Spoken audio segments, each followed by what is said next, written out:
श्री ओम नमः सिद्धेभ्यः। सर्वमंगलमांगल्यं सर्वकल्याणकारकं प्रधानं सर्वधर्माणां जैनं जयतु शासनो जैनं जयतु शासनो।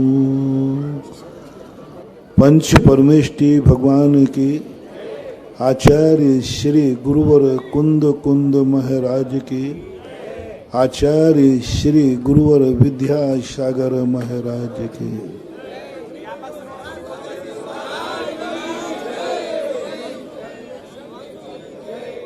दैनिक प्रवचनों की श्रृंखला में अपन चल रहे हैं कि वह सत्य को पाने के लिए हमने मन बना लिया है जो सत्य हम अपने जीवन में नहीं पा पाएंगे।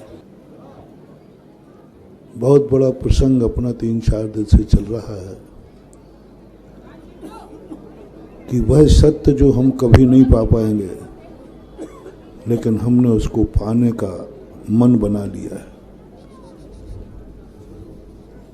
वह ऊंचाइयां जो हम कभी नहीं छू पाएंगे हमने पहुंचने का मन बना लिया है। वह महान बनने का हमारा लक्ष्य है जो हम कभी नहीं बन पाएंगे।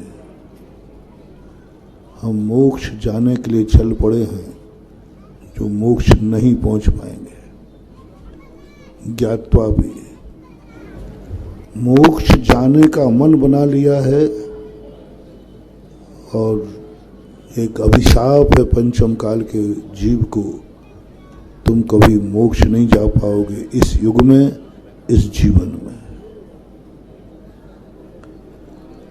ये मुमुक्षु को भी मालूम है, मुनि महाराज को मालूम है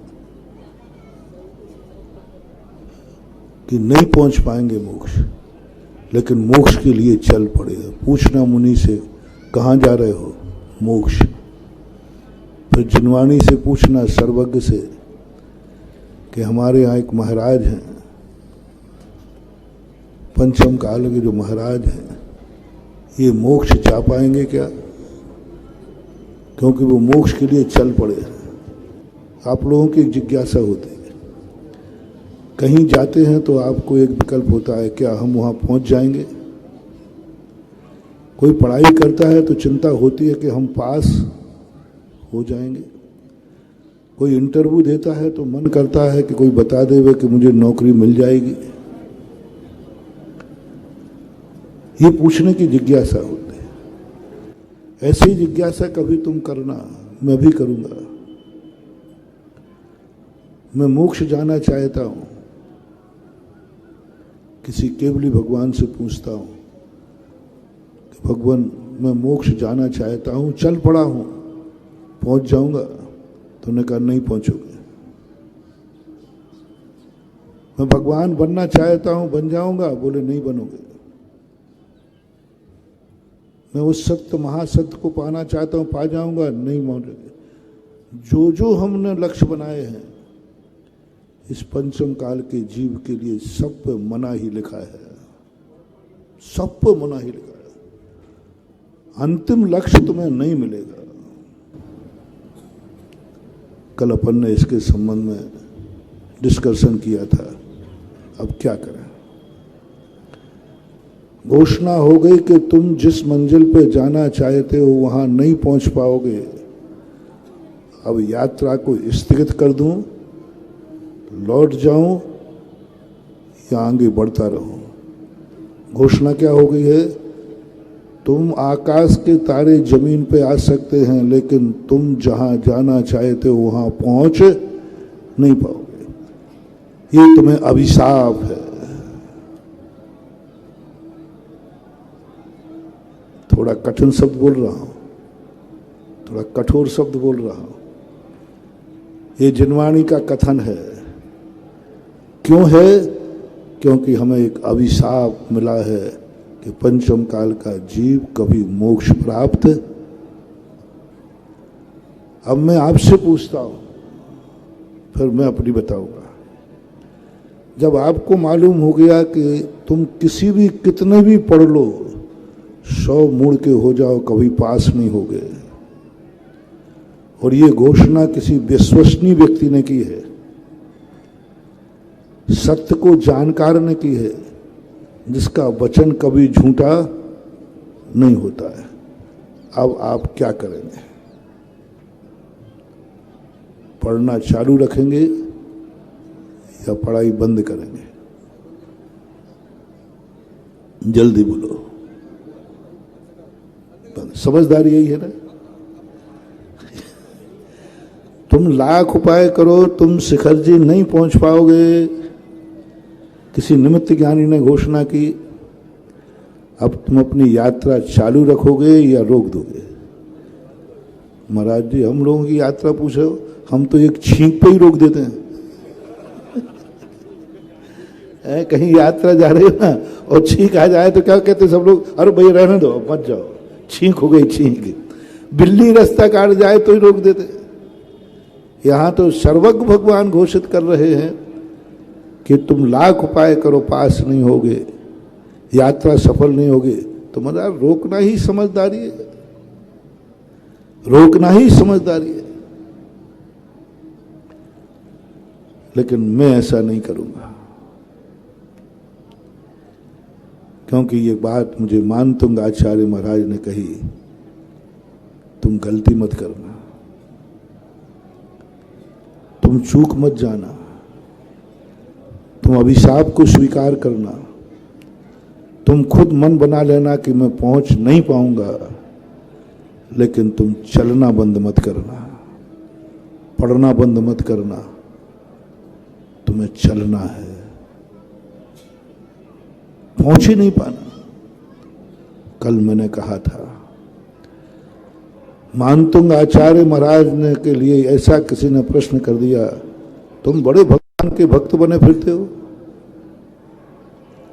तुम बड़े भगवान के भक्त बने फिरते हो, भगवान की भक्ति करते हो, और मैं भगवान का प्रतिदिन दर्शन करूंगा, पूजन करूंगा, बड़ी भक्ति है तुम्हारे मन में। बोलो, भगवान ऐसे स्थान पर बैठा है समुद्र के बीच में,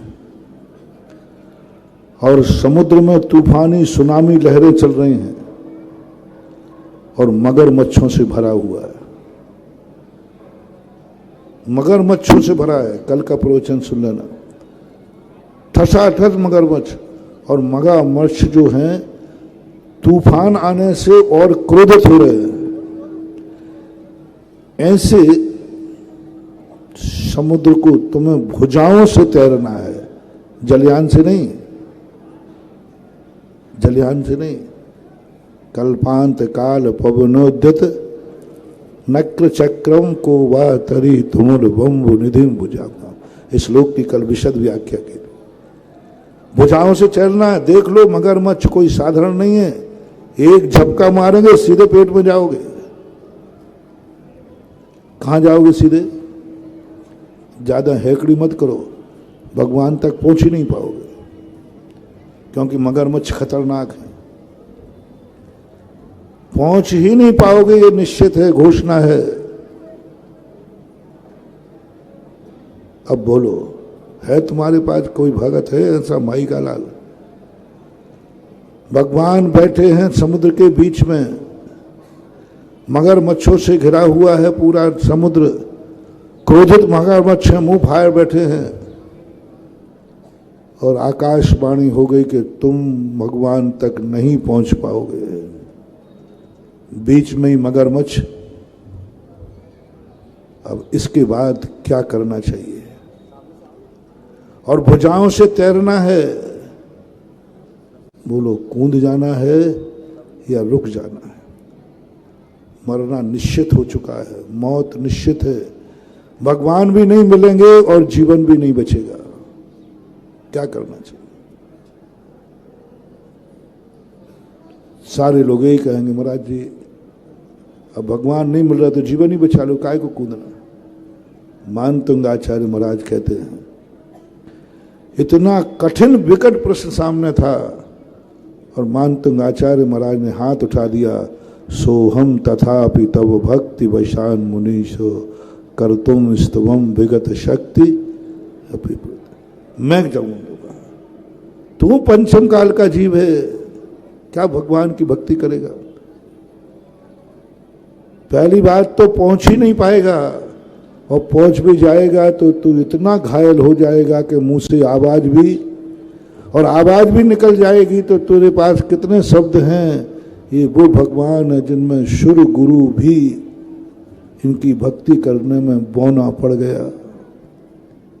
क्यों सिर से पहाड़ फोड़ रहा है, क्यों मरना चाह रहा है, क्यों भक्ति में इतना अंधा हो गया है?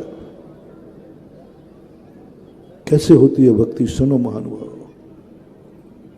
भक्ति सर्वश्रेष्ठ भक्ति वह नहीं है, इसको ये मालूम है कि भगवान का दर्शन मुझे हो जाएगा। सर्वश्रेष्ठ भक्ति वह नहीं है जिसमें घोषणा हो गई चलो जाओ तुम्हें भगवान के दर्शन हो जाएंगे।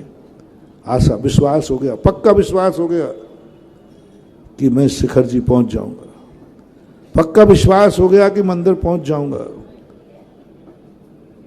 फिर आपने मंदिर जाने का मन बना लिया, फिर आपने गुरु के पास जाने का मन बना लिया, फिर आपने सम्मेद शिखर की यात्रा करने का, क्योंकि क्या सर्टिफिकेट मिल गया तुम्हें?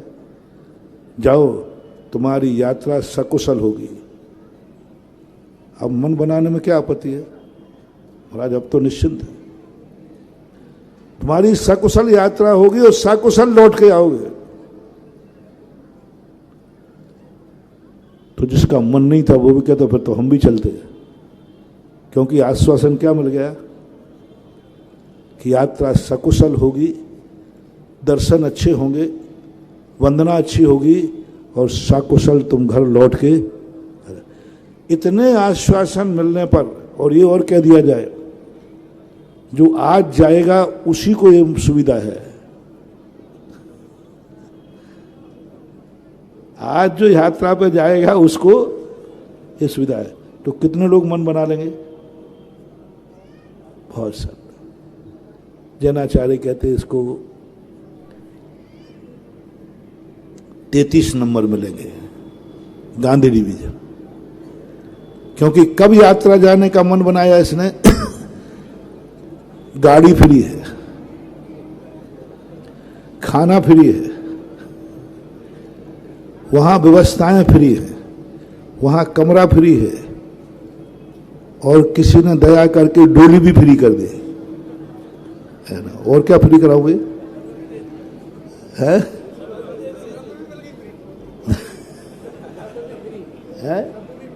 द्रव्य भी फ्री मिल गई मेरी। और क्या फ्री कराओ? और ये भी आश्वासन मिल गया कि बड़ी अच्छी तरह सकुशलता के साथ तुम्हारी यात्रा सफल होगी। इतने आश्वासन दिए तब तुमने कहा फिर तो मैं भी चलूंगा शिखर जी। इतने आश्वासन के बाद तुमने शिखर जी गए। नंबर सुन लीजिए कितने मिलेंगे? 33 नंबर गांधी डिवीजन। क्योंकि इतनी सुविधाओं के बाद तुमने मन बनाया। अब 100 नंबर चाहिए है तुम्हें।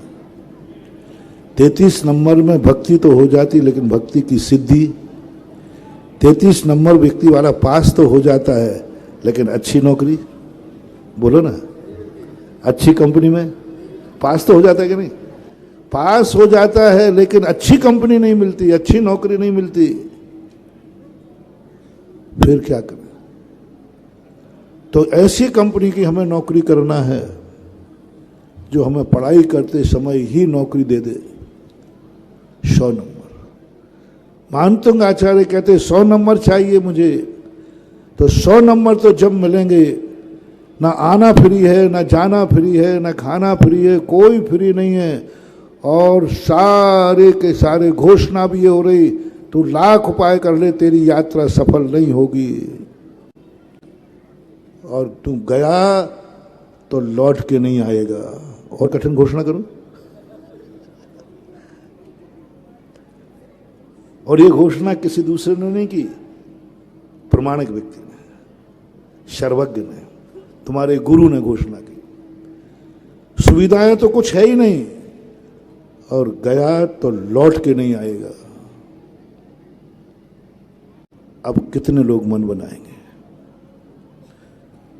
सैपुर वालों, और महाराज जी अब थोड़ा अभी 1.5 साल से धंधा पानी नहीं किया है, तो धंधा पानी करने दो, शिखर जी अगले साल देखेंगे। जो जा रहा था उसने भी अटैची रख दी। जो जा रहा था उसने भी कहा कि भैया क्या कहा महाराज ने, जो आज जाएगा वो लौट के रहने दो। शिखर जी वाले बाबा जी हम आपको फिर देखेंगे कभी, इस जन्म में नहीं तो। प्रस्ताव जाने वाला भी कैंसल कर देगा। मानतुंग आचार्य कहते मैं कैंसल नहीं करूंगा। देख ले लौट के नहीं आएगा, मर जाएगा। मानतुंग आचार्य कहते मरना तो कहीं ना कहीं है ही। अवभाग्य है मेरे कि मैं सम्मेद शिखर जाते समय रास्ते में मरूंगा। मैंने कितना पुण्य किया होगा, मरना तो सबको है, कौन एक्सीडेंट से नहीं मरता, लेकिन मैं रास्ते में मरूंगा। कल कहा था ना उस मेंढक ने, यही सोचा था, तुम नहीं जा पाओगे, भगवान के दर्शन नहीं कर पाओगे, लेकिन उसने मन बना लिया। इतनी भीड़ में तो कुचल जाएगा, उसको मालूम था, लेकिन उसने कहा मर जाऊंगा, लेकिन भगवान के दर्शन करते हुए रास्ते में तो मरूंगा। अमर हो गया वो, अमर हो गया। महानुभाव, अच्छे कार्यों में मौत से मत डरो। अच्छे कार्यों से ये मत डरो कि हम लौट के नहीं आ पाएंगे। ये कहो कि मेरे भाग्य हैं कि सम्मेद शिखर का एक ही नियम है, सम्मेद शिखर जितने भगवान गए वे लौटने के लिए नहीं गए। सम्मेद शिखर जो भी जाता है वो लौटता नहीं है, वो सीधा मोक्ष। उनमें मेरा नंबर है। ये परिणाम यदि आ जाए, ये बात अपन को सोचना है। पंचम काल के उन मुनियों की बहुत प्रशंसा की, जिनको ये मालूम है कि तुम्हें मोक्ष नहीं मिलेगा। चौथे काल और पंचम काल के मुनियों की तुलना की, तुम्हें मोक्ष नहीं मिलेगा। चौथे काल में तो घोषणा की है मोक्ष मिल जाएगा। निमित्त ज्ञानियों से पूछ लेते, मैं मुनि बनूं तो मोक्ष मिल जाएगा? वो कहते हाँ मिलेगा। तो कहता फिर मैं बना जाता हूं। हम पंचम काल के मुनियों को तो स्पष्ट घोषणा है, तुम कुछ भी कर लो तुम्हें मोक्ष मिलने वाला। फिर भी मुनिराज कहते हैं मोक्ष मिले या नहीं मिले, मैं तो मोक्ष के लिए चल पड़ा हूं तो चलूंगा। रास्ते में मरूंगा तो मर जाऊंगा। नहीं मिलना है मोक्ष तो नहीं मिले, मोक्ष में न पहुंचा तो न पहुंचा, लेकिन मोक्ष मार्ग में मरना श्रेष्ठ है। मोक्ष मार्ग से हट करके मरने की अपेक्षा मोक्ष मार्ग में मरना श्रेष्ठ है। मोक्ष मार्ग में ही तो बनूंगा।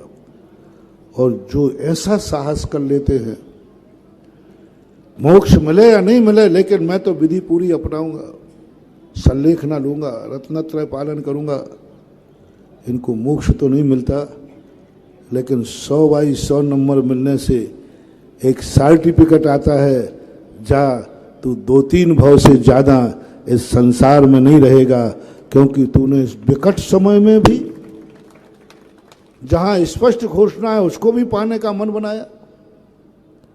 हम सत्य को पा नहीं पाएंगे, लेकिन हम सत्य पाने का लक्ष्य छोड़ेंगे नहीं। हम मंजिल नहीं पा पाएंगे, भगवान तुझे नहीं पा पाएंगे, लेकिन तुझे पाने का मैं जो विकल्प है वह छोड़ूंगा नहीं। मैं भी जिद्दी हूं। सत्य शक्तिमान होता है और भक्त भक्तिमान होता है। सत्य शक्तिमान होता है, उस शक्ति को प्राप्त करने के लिए हमें भी शक्ति चाहिए, लेकिन भक्त कहता है, भक्त की जो स्थिति बनती है बड़ी विचित्र है।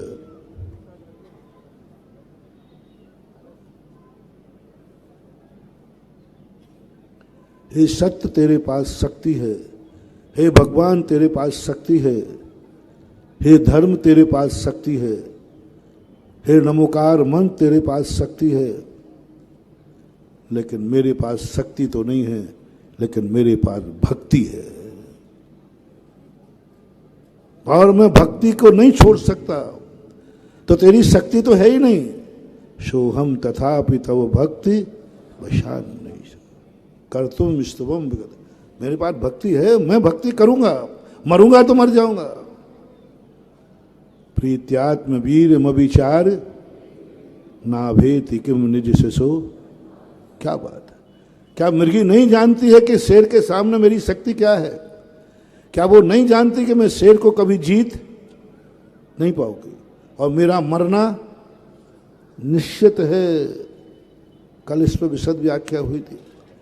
शेर ने वो मृगी जानती है कि शेर शक्तिमान है और शेर के सामने जाते ही मेरा मरना निश्चित है, कभी नहीं जीत पाऊंगी, ना बेटे को बचा पाऊंगी और ना मैं बचूंगी। बेटा भी मार देगा और मुझे भी मार देगा। लेकिन वो कहती है कि प्रीत्यात्म वीर मविचार मृगी मृग ना भेति किम निज शिशु। लेकिन शिष्य के, उस शिशु के प्रति उसका राग, उसकी भक्ति ऐसी उमड़ती है कि वो शक्ति की चिंता ना करके अपने बेटे के प्रति जो राग था कूद पड़ती है और शेर के लिए सींग अड़ा देते हैं। क्या उदाहरण दिया पूज्यवर ने। भगवान क्या बात करते हो, आप तक मैं नहीं पहुंच पाऊंगा, कोई बात नहीं, लेकिन इतिहास में नाम लिखा जाएगा। भले नहीं पहुंच पाया लेकिन पहुंचने का शक्तिहीन होकर के बड़ा समर्थवान व्यक्ति यदि सफल भी हो जाए ना तो उतना प्रशंसनीय नहीं होता है, और शक्तिहीन व्यक्ति यदि विफल भी हो जाए तो लोग प्रशंसा, कम से कम इसने प्रयास तो किया। प्रयास नहीं छोड़ना चाहिए। आज जो पंचम काल में महानुभाव, हम कभी भगवान को नहीं पा पाएंगे, कभी नहीं। हम भगवान के पास कभी पहुंच नहीं पाएंगे। ये अभिशाप है अपन को, ये अभिशाप है। लेकिन महानुभाव, यदि तुम्हारे अंदर भक्ति जागी है, भक्ति है, तो तुम इस डरावने, इस भयानक, इस सत्यवादी घोषणाओं से अपना लक्ष्य मत बदलना, अपना लक्ष्य मत बदलना। तुम तो कहना मेरा कदम बढ़ चुका है तो आकाश के तारे जमीन पे आ सकते हैं, लेकिन मैंने मन बना लिया है कि भगवान तेरे पास आऊंगा तो मैं तो आके रहूंगा। अब इसमें मुझे जीवन खोना पड़े तो खो दूंगा, चलते चलते मरूंगा। अच्छे सैनिक का अर्थ क्या होता है? एक युद्ध में साका नाम का युद्ध होता है। साका नाम का युद्ध का अर्थ होता है जब राजा हारने लग जाता है, निश्चित है कि अब हारना, तो बोले भागता नहीं है, फिर सुसाइड नहीं करता।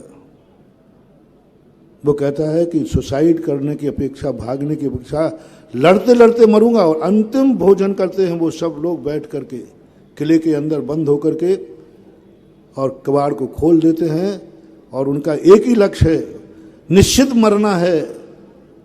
वो भागें तो बच सकते हैं, लेकिन वो भागते नहीं। सच्चा क्षत्रिय भागता नहीं। महाराणा प्रताप के इतिहास में पढ़ो, उनके अच्छे अच्छे योद्धा भाग सकते थे, बचने का मौका था। दुश्मन ने कहा था जाओ, तुम्हें भागना है तो भाग जाओ, छूट दे जाती है, लेकिन उन्होंने कहा नहीं, भागूंगा तो नहीं, लड़ते लड़ते मरूंगा। और चला करके मरने के लिए लड़ता है वो, मारने के लिए नहीं लड़ता है। किसके लिए लड़ता है? क्षत्रिय के हाथ में तलवार हो, तलवार चलाते चलाते मर जाए तो उसकी मौत कभी अकाल मौत नहीं होती, वो नियम से अमर बनता है, द्रोह बनता है। ये क्षत्रिय का कथन। तलवार चलाते चलाते मरे, तीर खाते खाते मरे, तलवार छोड़ के नहीं मरे, तलवार हाथ में। और साका युद्ध खेलते हैं। आज पंचम काल में भी अपन को साका युद्ध खेलना है, भगवान को पानी पाना है। और लक्ष्य अपन को बदलना नहीं है। हमने जो नियम ले लिया है कि भगवान तुझे पाके रहूँगा तो मैं पाके रहूँ, कहाँ से पाएगा? तुझे अभिशाप है, श्रीमंदर भगवान यहाँ आएंगे नहीं, तू श्रीमंदर विधेय क्षेत्र पहुँचेगा नहीं, तो विधेय क्षेत्र पहुँचेगा नहीं, तो सिद्धालय में पहुँचेगा नहीं। अब क्या करोगे? बोले भगवान शक्ति को मत देखो, सारी ताकतें आपके पास ही नहीं है, कुछ हमारे पास भी है। और महानुभाव, मैंने शास्त्रों में पढ़ा है, सत्य में उतनी ताकत नहीं है जितनी भक्ति में ताकत होती है। सत्य फिर भी दिख सकता है, लेकिन भक्त दिखता नहीं। सत्य दिख सकता है, सत्य कंप्रोमाइज कर लेगा, सत्य सापेक्ष हो जाएगा। सत्य कहेगा इस अपेक्षा से झूठ बोल सकते हो, लेकिन भक्त कहता है, भक्त के पास कोई अपेक्षा नहीं, भक्त कहता मुझे चाहिए, बस चाहिए। भगवान के मैंने मन बना लिया है, मैं साक्षात भगवान के दर्शन का आनंद लूंगा, मैंने लक्ष्य बना लिया, आनंद मुझे चाहिए। अब क्या करें? भगवान यहाँ आएंगे नहीं, हम भगवान के पास पहुँचेंगे नहीं, और हम भी जिद्दी हैं, हम भगवान को पाके रहेंगे। बालक के समान होता है भक्त, बालक के समान होती है भक्ति। सारी हटें पूरी की जा सकती है, लेकिन बाल हट नहीं पूरी। योगी हट भी होती है, योगी हट बन दूर हो जाएगी प्रणाम पर्यंत। जब कोई साधु नाराज हो जाए ना, तो पाए लागे बाबा जी, पाए लागे, पाए लागे, घनी खम्मा आना जाता, वाह इतने में खुश हो गया। अगर बड़ों का गुस्सा प्रणाम पर्यंत, कितना घनी खम्मा आना जाता है, गलती हो गई, वाह इतने में। इससे ज्यादा गुस्सा कभी बड़ों का होता नहीं। स्त्री हट होती है, बस स्त्री हट कोई ज्यादा महंगी नहीं होती, उसकी मांग पूरी कर दो बस, उसको कुछ ज्यादा नहीं है। राजहट होती है, उसको भी अपन दीनहीन बन करके राजा को पक्ष में कर सकते। एक बाल हट होती है, बाल हट ना तो प्रशंसा से मानती है न किसी से मानती। बाल हट तो कहती है कि मुझे चाहिए। एक बार बीरबल जी लेट पहुंचे सभा में, बोले लेट क्यों आए साहब? बोले साहब बच्चा रो रहा था, उसको चुप करना। राजा ने कहा जो देश का मंत्री होकर बच्चे को नहीं समझा का है, वो देश को क्या समझाएगा? हटाओ उसको मंत्री पद से।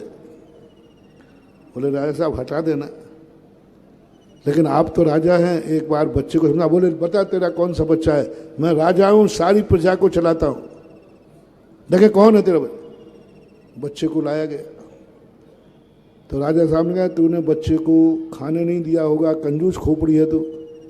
उसने मिठाई मांगी होगी, मिठाई नहीं दी होगी। उसने दूध मांगा, दूध नहीं दिया होगा। खिलौना मांगा, राजा साहब ने बच्चों की जितनी पसंद थी सब रख ली। बोले देखें बच्चा मेरे सामने कैसे रोता, सब चीज रख ली। बच्चा आया खुश, बच्चे को दूध दिया, वो खुश, मीठा दूध था।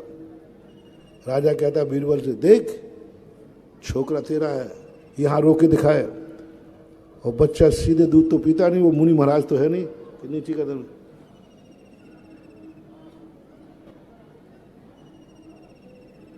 पीता जा रहा है। वो क्या कर रहा है? और सामने हाथी दिख गया। अब उसने गिलास, पापा पापा पापा ये हाथी गिलास में लाओ, और रोने बैठ गया। वो हाथी खड़ा, वो हाथी, ये हाथी को मेरे गिलास में लाओ। अब रोने बैठ गया। राजा साहब सुन बेटा हाथी बहुत बड़ा है, गिलास छोटा। मैं कुछ नहीं जानता, वो क्या जाने, बालक को तो पसंद हाथी गिलास में आना चाहिए। अब राजा समझाते समझाते थक गया, लेकिन बच्चा मानने को तैयार नहीं, बाल हट। अब राजा कहते बीरबल क्या करूं? बोले समझाओ, आप तो राजा साहब हो। राजा साहब ने हाथ जोड़े, बीरबल तू बाप है, इसको समझाओ। बोले साहब बच्चा है, वो कैसे समझेगा? पहले तो हमारी नौकरी वापस करो पहले। तो बोले भाई तू मंत्री फिर से कम यदि राज्यसभा से बच्चा रोता छोड़ गया तो राज दरबार बंद होगा। काय का राजा है जो एक बच्चे के आंसू नहीं पहुंच पाया, बच्चा रोते रोते गया। तो बीरबल तो अब जानते, बच्चे की तो कला दो ही जानते, माँ और बाप। उनका बेटा क्या चाहिए? बोले हाथी बस अभी ले अभी ले अभी ले अभी ले अभी ले, मैं लाता हूँ। और बीरबल गए, हाथी को सब पीछे छोड़ा और वहाँ से फुहारे के यहाँ घुमाया। एक खिलौने की दुकान थी, वहाँ से छोटा हाथी खरीद गया। बोले देख तेरे सामने आगे छोटा बन गया, एक ले गिलास में और पी जा। बच्चा कहता है राजा साहब बने हो, और कह रहे हाथी गिलास में आया, देखो मेरे पापा ने हाथी गिलास में ला दिया कि नहीं। बोलो उसको कैसी अनुभूति हुई, सही के हाथी के कि नकली हाथी की? यही स्थिति पूज्यवर मानतुंग आचार्य ने कहा, भगवान मुझे अभिशाप की बात मत डराओ, मुझे धमकाओ मत, मैं अभिशाप नहीं जानता हूं और मैं शक्ति मक्ति कुछ नहीं जानता हूं, मैं बालक हूं, मैं बालक हूं और बालक ने जो ठान लिया वह होके रहेगा। और मानतुंग आचार्य मुनि ने इतना पंचम काल के जीवों को क्या विजय, क्या अतिशय, क्या चमत्कार। सत्य नहीं मिला, सत्य का आनंद करा दिया। भगवान नहीं मिला, भगवान का आनंद दिला दिया। मंजिल नहीं मिली, मंजिल का आनंद, रास्ते में मंजिल बना दी। भगवान नहीं मिला तो भगवान का, भगवान के बिना भगवान का आनंद, भोजन खाए बिना भोजन का आनंद, सत्य पाए बिना सत्य का आनंद। ये पूज्यवर मानतुंग आचार्य ने कहा, भगवान मुझे शक्तिहीन मान रहे हो, पंचम काल का जीव है, अभिशप्त जीव है, हीन संगन वाला जीव है, कलयुगी हूं, मैं सब जो टाइटल देना हो दे दो, लेकिन मैं बालक हूं और बालक ने जो ठान लिया वो होगा। क्या गजब के, क्योंकि मालूम है हम भगवान के पास, तुम लोग भगवान के पास पहुंच सकते हो क्या? अभी छूट है 1 मिनट के लिए। कौन कौन विदेह क्षेत्र जाना चाहता आज से यहीं से यात्रा शुरू करे? नहीं पहुंच पा, मैं भी नहीं जा पाऊंगा। जब तुम्हारा बाप ही नहीं जा पा रहा तो क्यों हाथ उठा रहे हो रे?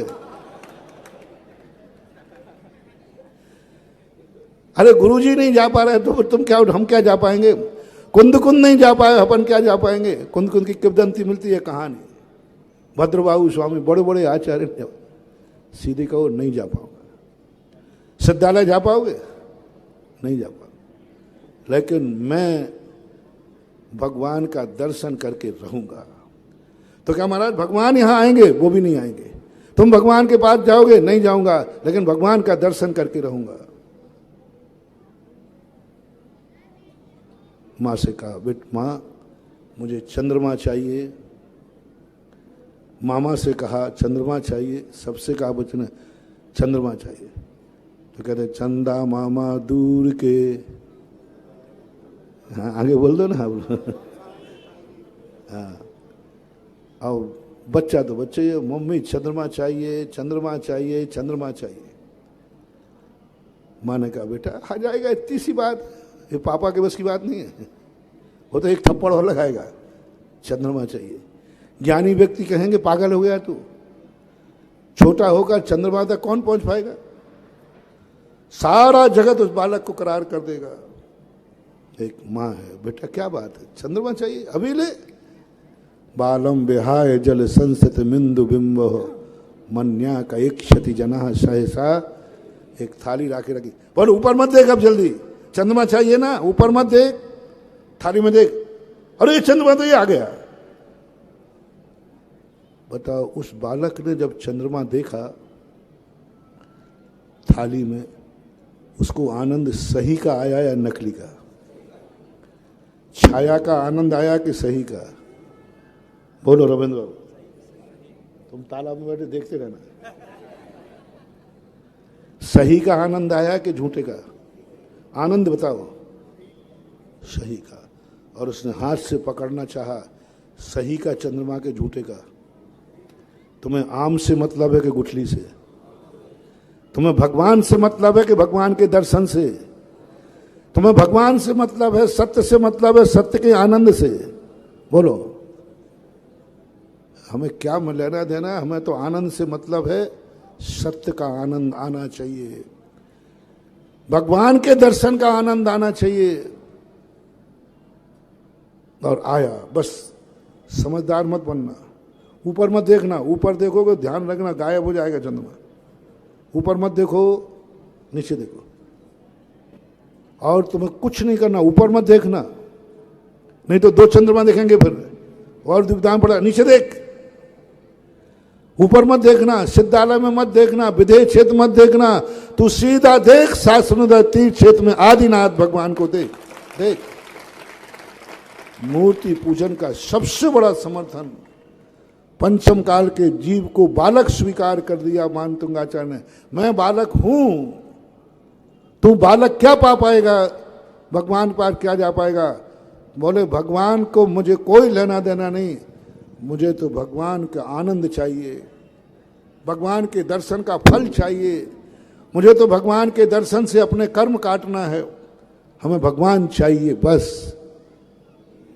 बस उसने एक मूर्ति लाई, जिनवाणी माँ ने कहा अपन सब बेटे हैं, बालक हैं, कलयुगी बालक हैं, नादान बालक हैं, शक्तिहीन बालक हैं, बुद्धिहीन बालक हैं, बुद्ध्या बिना विविधार्जित स्तुतम समुद्दत मतर विग तत्र पोहम बालम। इसी की तो पंक्तियां हैं ऊपर की। मैं सब कुछ हूं, बुद्धि अपने आप को कह दो बुद्धिहीन हूं, शक्तिहीन हूं, सब कुछ हूं, लेकिन मैंने मन बना लिया है कि भगवान के दर्शन का आनंद, क्योंकि मैंने शास्त्रों में पढ़ा है जिसको भगवान का दर्शन हो जाता है वो धन्य हो जाता है, जन्म जन्म के पाप कट जाते हैं, जन्म जन्म के पुण्य का संचय हो जाता है और उसमें आत्मा का दर्शन हो जाता है। ऐसा मैंने सुना है, इसलिए मेरा मन तो ललच गया। उस बालक ने ये नहीं सोचा कि इतना बड़ा हाथी गिलास में कैसे, इतने छोटे में। बुद्ध कहता बस हाथी चाहिए। ऐसे ही अपन ने नहीं सोचा कि पंचम काल में मोक्ष नहीं होगा, भगवान नहीं मिलेगा। बस भगवान की महिमा पढ़ते ही मन ललच गया, मन पिघल गया, आत्मा द्रवीभूत। मुझे भगवान का दर्शन चाहिए, मुझे अपने पाप काटना है, मुझे पुण्य का बंधन बांधना है, मुझे आत्मा का कल्याण करना है। मैं कुछ नहीं जानता मेरे में शक्ति है कि नहीं, मैं कुछ नहीं जानता कि मेरा गिलास छोटा है, मैं कुछ नहीं जानता कि चंद्रमा कभी नीचे नहीं आता है। ये सब सिद्धांत और शास्त्रों की बातें बड़े बड़े पंडितों को समझाना, बड़े बड़े ज्ञानियों को समझाना, चंद्रमा कभी नीचे नहीं आया है और तू कभी चंद्रमा पर नहीं गया है, ये सब बातें किसकी हैं? विद्वान। एक भोली वाली माँ थी, देखना भोला बालक कैसा होता। तो वो रत्न प्रभा पृथ्वी का वर्णन कर रहे थे पंडित जी। नरक की पहली पृथ्वी का नाम क्या है? रत्न प्रभा। रत्नों की प्रभा है, बड़ी महिमा, रत्नों की प्रभा है, रत्नों की जमीन है, रत्नों जैसी है। तो एक सामने माँ जी बैठी थी, बेचारी भोली वाली थी, जबलपुर की होगी, बहुत सीधी सीधी। पंडित जी, माँ जी देखो ये रत्नों की पृथ्वी है, यहाँ जाना चाहेगी क्या तू? पंडित जी सोचे कि यहाँ कह देगी तो अभी बताऊंगा, लेकिन जो भोले वाले होते हैं ना, बहुत अंदर के महान होते हैं। उन्होंने कहा पंडित जी क्यों मजाक उड़ा रहे हो, हम तो भोले वाले, रमोकार मंत्र भी शुद्ध नहीं बनता, ऐसी पृथ्वी तो आप जैसे पंडितों को मिलेगी। पंडितों को बगले जानते आना, बोलने करे ये नरक तो आप जैसे को मिलेगा, हम तो ऐसे ही बालक भोला आदमी कुछ नहीं जानता। अपन कलयुगी बन जाओ रे बालक, बन जाओ भोले मन से भी, वचन से भी, काय से। बस जिद कर लो एक बात की, मुझे भगवान का दर्शन करना है। जिनवाणी के समझाने से भी मत समझना, भगवान भी समझाए तो मत समझना, गुरु समझाए तो मत समझना, राजा समझाए तो मत समझना, दुनिया समझाए तो मत समझना। जिद मत छोड़ना, रास्ते से लौटना मत, यात्रा को स्थगित मत करना, पढ़ाई बंद मत करना। फेल की घोषणा है तो भी पढ़ाई बंद मत करना। मरने की घोषणा है तो भी यात्रा तो करूंगा। मेरा कहना मान जाना। धर्म के क्षेत्र में कुछ नहीं, किसी की नहीं सुनना। लोग कहें मर जाएगा, मर जाऊंगा, कफन बांध दो। और ध्यान रखना, जिसने कफन बांध दिया फिर उसके लिए कोई चीज, हमें भगवान का दर्शन चाहिए बस। चिंता मत करना, मां तुझे रोता नहीं देख पाएगी। मां का लक्षण होता है बेटे की इच्छा पूरी नहीं कर पाई तो स्वयं रो पड़ती है। कई बार मैंने देखा माताओं ने आकर कहा, महाराज जी कैसी दुर्भाग्यनी माँ हूँ। मैंने क्या बात हुई? बेटे ने एक इच्छा पूरी की, इच्छा की मांग की, लेकिन मैं उसकी ये इच्छा पूरी नहीं कर सका। कई बार ऐसे बेटे हो जाते कि नहीं, ऐसी मांग कर देते हैं, माँ मना नहीं करती, रो पड़ती है। क्या दुर्भाग्यनी हूँ कि बेटे ने कोई इच्छा की और मैं पूरी नहीं कर पाई। तुम्हारी इच्छा रख दो, रखो, होगा चमत्कार, होगा चमत्कार होगा। तुम इच्छा में पीड़े मत हटो। मान तो गोमट गिरी में यही हुआ, गोमटेश बाहुबली का। मां की एक इच्छा हुई, वो इच्छा कभी पूरी नहीं होना। गुरु कह रहे हैं चामुंड राय, ये तेरी इच्छा पूरी जिंदगी में भटक भटक के मर जा, लेकिन पोदनपुर कहाँ है तुझे मिलेगा नहीं। और पोदनपुर में जो भरत ने बाहुबली की मूर्ति बनाई थी वो भी तुझे मिलने वाली नहीं है। बोले मिलने वाली नहीं तो इच्छा क्यों हुई? मेरी जो इच्छा हुई वो तो नहीं दबाऊंगा गुरुदेव, और मेरी मां की इच्छा हुई है। यदि पूरी नहीं हो सकती तो इच्छा क्यों हुई? और इच्छा हुई है तो ये पूरी होके रहेगी। नेमीचंद महाराज घबरा गए, बोले भाई, बोले आप नहीं प्रवचन में सुनाया, आग तो आप लगाते हो, बाद में कहते बुझाओ। आप नहीं सुनाया कि बाहुबली की भगवान की मूर्ति बनाई थी भरत चक्रवर्ती ने पोदनपुर, और उसकी महिमा कैसी बताई आपने? हमारा मन ललच गया मेरी माँ का, और माँ पर मेरा मन ललच गया। माँ का मन हो गया कि ऐसे बाहुबली के दर्शन मैं करूं, और मेरा मन हो गया कि ऐसे बाहुबली के दर्शन माँ को कराऊं। नेमीचंद कहने भैया मेरे से गलती हो गई, मैंने थोड़ी बोला था कि तुम लोग इतने जबरदस्त भक्त हो। बोले गुरुदेव आप चाहे कुछ भी करो, चाहे आई एम सॉरी प्लीज कहो, कुछ करो, बालक के मन में तो इच्छा जाग गई तो जाग गई। अब तो मैं लौट के घर नहीं जाऊंगा, बाहुबली के दर्शन करूंगा। जैसा दर्शन तुमने कहा उस जैसी मूर्ति आज तक दुनिया में कभी बनी नहीं है और बनेगी नहीं। बस वो मूर्ति का मुझे दर्शन करना जो दुनिया में कहीं थी नहीं, है नहीं, और ऐसी मूर्ति का दर्शन करूंगा मैं। नेमीचंद महाराज कहते भैया आज रुक जा, कल सुबह यात्रा करना। रात भर भुजभर नेमीचंद महाराज सोई नहीं। कैसे समझाऊं इनको, क्या करूं? मर जाएंगे ये बालक, मां वृद्ध अवस्था में मर जाएगी बेचारी, और बाहुबली मिलना नहीं है इनको। पोदनीपुर नहीं मिल रहा तो बाहुबली, लेकिन जिद्दी है ये, भक्ति जागी है। सुबह महाराज को निद्रा आई थोड़ी झपकी, और स्वप्न देखते हैं बालकों को समझाने का प्रयास मत करो, और पोदनपुर यहाँ आने वाला नहीं है ये भी तुम प्रयास मत करो। तुम जहाँ रह रहे हो उसकी पूर्व दिशा की तरफ एक पहाड़ी है, वहीं पर बाहुबली प्रकट होंगे। चंद्रमा आएगा, उतर के आएगा। कल प्रातः काल विपरीत दिशा की तरफ मुख करके और पीछे की तरफ तीर छुड़वा देना। जिस चट्टान पर तीर गिरे वही बाहुबली अलौकिक होंगे, अनुपम होंगे। और आप सबको मालूम है, सुबह चामुंड राय से कहते नेमीचंद आचार्य घबराओ मत, तुम्हारी जिद पूरी हो गई है, बड़े जिद्दी हो तुम लोग। यही बाहुबली हैं। तीर चलाया, जिस चट्टान पर तीर गिरा वहीं पर बाहुबली बने।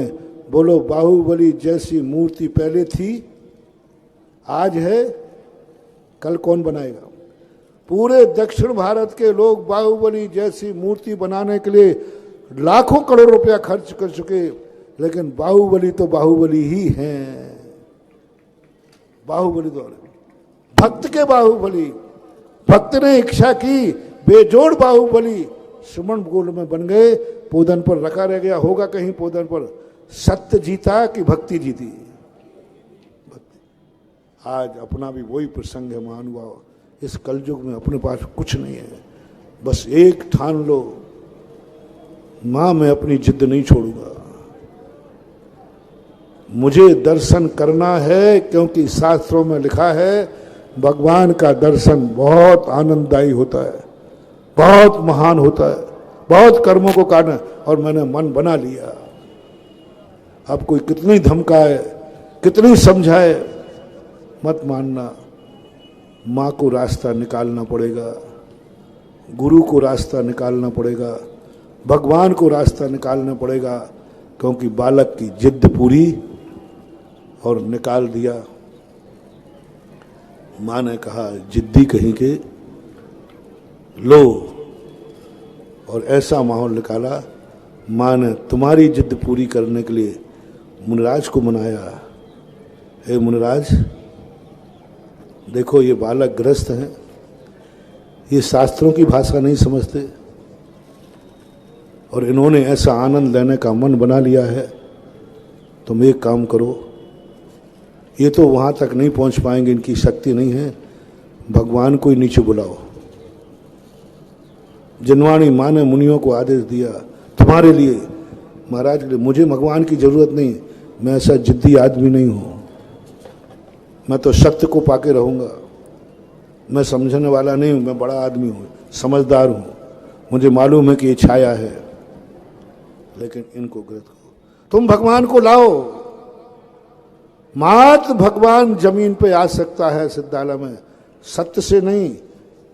निश्चित हो गया काले कल्प सते पिछा गते शिवा नाम नाच विक्रिया लक्षा। तीन लोग उलट पुलट हो जाए, कभी भगवान नीचे नहीं आएंगे। मात्र एक सोर्स है, मुनिराज के कहने पर भगवान नीचे आ सकते हैं, बस एक ताकत है। कोई दुनिया की ताकत नहीं है जो भगवान को नीचे ला सके। महाराज ने कहा मां मैं कैसे ला सकता हूं? विधि मैं बताता हूं, विधि मैं बताता हूं। भगवान के लायक पृथ्वी नहीं है। बोले नहीं है। वैष्णव दर्शन में एक बात आती है कि गंगा को नीचे लाने की बात कही तो गंगा ने यही कहा मैं नीचे चला जाऊंगी, लेकिन मुझे संभालेगा कौन? क्योंकि मैं आकाश से गिरूंगी तो पृथ्वी समाप्त हो जाएगी, दुनिया में प्रलय आ जाएगा। तो उन्होंने कहा कि एक शक्ति है, भागीरथ से कहा, वैष्णव दर्शन में है, यदि महादेव सिद्ध हो जाएं, वो अपने सिर पर गंगा को गिरा लें तो पृथ्वी बच सकती है। आगे की कहानी नहीं कह रहा हूं। महादेव प्रसन्न हुए, सिर पे गंगा गिरी, महादेव ने जटे इतने बड़े कर लिए कि गंगा जटों में ही घूम गई। अंत में भागीरथ बोले महादेव प्रभु ये क्या कर रहे हो? बड़ी मुश्किल से जमीन पर लाए, गंगा कहाँ गई? बोले वो तो जटों में घूम रही है। बोले बाहर छोड़ो, हमारे 60,000 काकाओं को तारना है। तो बताते एक बाल की नोक में से गंगा निकाल दीजिए।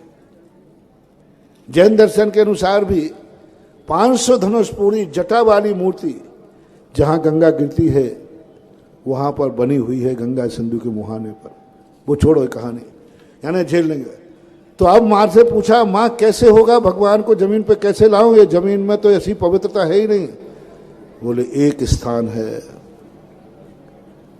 एक स्थान है, तुम भक्तों से भगवान की आकृति बनवाओ, तुम भक्तों से भगवान की मूर्ति बनाओ, बिल्कुल हूबहू भगवान की मूर्ति बनाओ, छोटी बड़ी हो तो चलेगा, आकार से बनाओ, मुद्रा वही बनाओ जो भगवान की है, और वो मुद्रा बना करके बस फिर तुम्हें मैं एक मंत्र दूंगी। उस मंत्र को जैसे पढ़ोगे भगवान सिद्धालय से उतर करके मूर्ति में आ जाएंगे।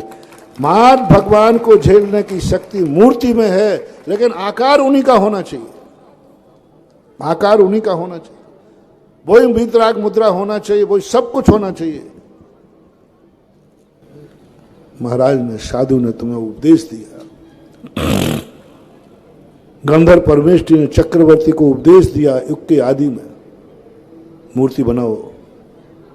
तुम रो रहे हो ना, भगवान चले गए, तुम रो रहे हो, चक्रवर्ती रो पड़ा जब भगवान को मोक्ष हुआ कि भगवान को मोक्ष हो गया, मेरा कल्याण कैसे होगा, मुझे उपदेश कौन देगा। अभी तो कोई बात आती थी समोषण में आ जाते। तो गंधर्व परमेष्ठी कहते हैं देखो उनको मोक्ष हो गया, वो कभी नहीं लौटेंगे। तो चक्रवर्ती कहता भगवान ये भाषा मुझे समझ में नहीं आती। बालक की कोई माँ मर जाती तो आप कहते वो ऊपर गई है, लौट के कभी नहीं आएगी, वो सुनता नहीं, वो कहते आएगी। चक्रवर्ती कहते प्रभु मैं नहीं जानता हूं कि भगवान लौट के नहीं आए, मुझे ये नहीं सुनना है, मुझे भगवान चाहिए। क्या कर, गंधर्व परमेष्ठी कहते भगवान लौट के नहीं आ सकता। चक्रवर्ती कहते मैं कुछ नहीं समझता, मुझे भगवान चाहिए। तब गंधर्व परमेष्ठी ने कहा इस बालक को समझाना व्यर्थ है, इस बालक को समझाना। और तुरंत उन्होंने कहा ठीक है आ जाएंगे भगवान, तुम ऐसा करो जैसा जैसा मैं बताता हूं ऐसे आकार की एक मूर्ति बनवाओ, आदिनाथ भगवान की हूबहू मूर्ति बनाओ और फिर मैं भगवान को बुलाऊंगा। रत्नों की, सोने की, चांदी की, जो कुछ मूर्ति बनाओ। और वृषभ सेन भगवान ने कहा इस मूर्ति को कमरे में बंद कर दो, पर्दे से बंद कर दो। और जैसे जिनवाणी का दिया हुआ मंत्र गंधर्व परमेष्ठी ने जपा, आपने देखा केवल ज्ञान कल्याण के दिन सब बंद कर देते हैं और अंदर बैठ करके जो साधना करते हैं और कुछ नहीं बंधु, वो साधना सिद्धालय से भगवान को उतारना है मूर्ति के अंदर। और एक मंत्र के माध्यम से भगवान को बुलाते हैं और जैसे भगवान मूर्ति में आते पर्दा खुल जाता है और कहते हैं देखो सामने भगवान बैठा है। कौन बोल रहा है? जिस पर तुम्हें विश्वास है, मेरा गुरु कभी झूठ। बेटा किसकी बात मानता है? मां कभी झूठ, मां कभी झूठ नहीं बोल सकती। देखे चंद्रमा थाली में आ गया, वो कहता आ गया तभी तो मां ने बोला है। तुम्हें भी गुरु की बात, उस गुरु की जो कभी तुम्हें विश्वास हो मेरा कभी गुरु झूठ, जैसे पर्दा हटा देखे भगवान बैठे हैं। भक्त कहता है गुरु झूठ नहीं बोल सकते। आंखें कहती हैं झूठ बोल रहे हैं, गुरु पथरा बैठा है, पाषाण है। आंखें क्या कहती हैं? पाषाण है। तो सम्यक दृष्टि का ज्ञान कहता है आंखें खबरदार, तू झूठी हो सकती है। क्या कहता है सम्यक दृष्टि?